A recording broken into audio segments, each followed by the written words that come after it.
Hi, I'm Alan Finney, and this is what Ayahuasca told me to tell you. Which now brings us to the really big one, your immortal soul.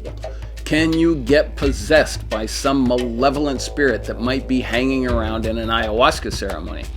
So I asked a bunch of shamans I know. Now, these are experienced shamans, and some of these shamans have quite literally conducted thousands of ceremonies with thousands of people.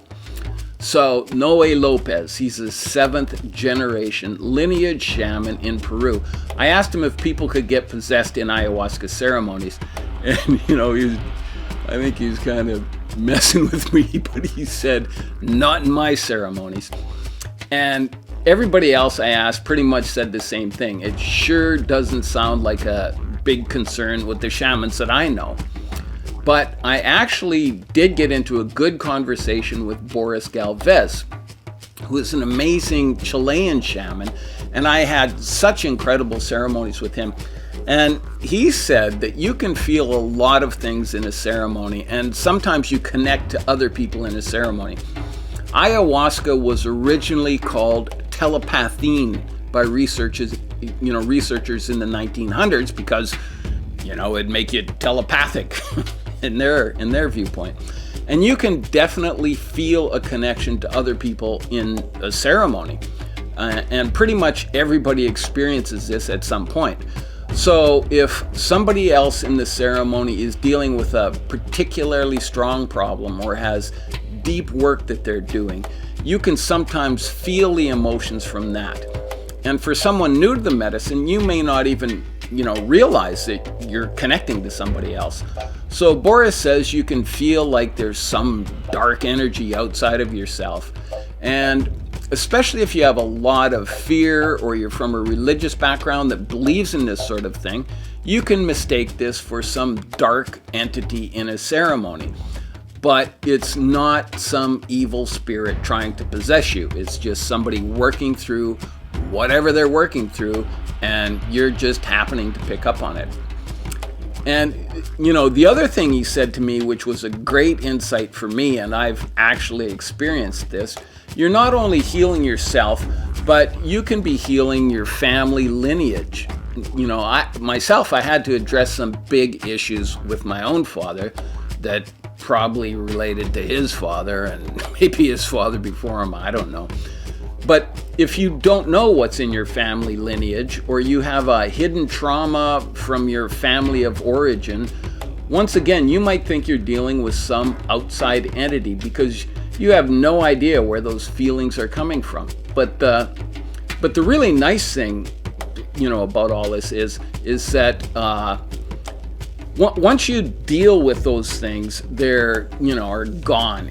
Once you deal with it in the ceremony, it's gone. It's not some evil spirit trying to possess you. You're just getting rid of this energy and doing some family house cleaning.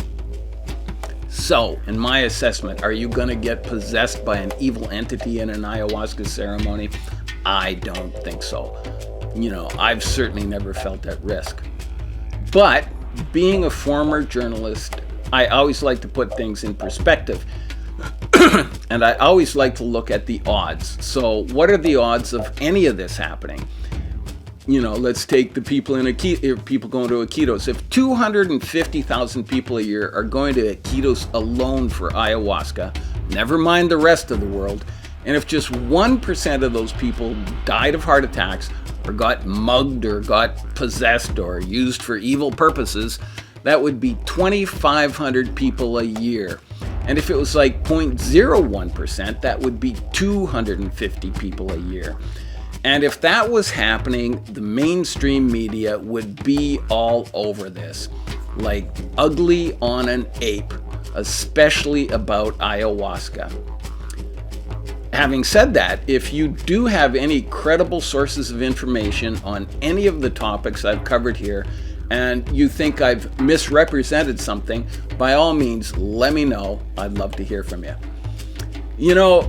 In my own experience, the people I've met in my ayahuasca journey have been just amazing. And I've never felt like I was ever in any danger in an ayahuasca ceremony. And really, it was quite the opposite. And the best advice I can give you is that if you think you're going to get mugged or ripped off by fake shamans, or die of a heart attack in a ceremony, or get possessed, heaven forbid, in an ayahuasca ceremony, don't take ayahuasca.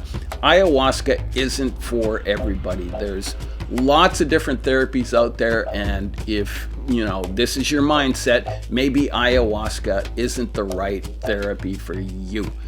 So, until next time, I'm Alan Finney, and this is what ayahuasca told me to tell you.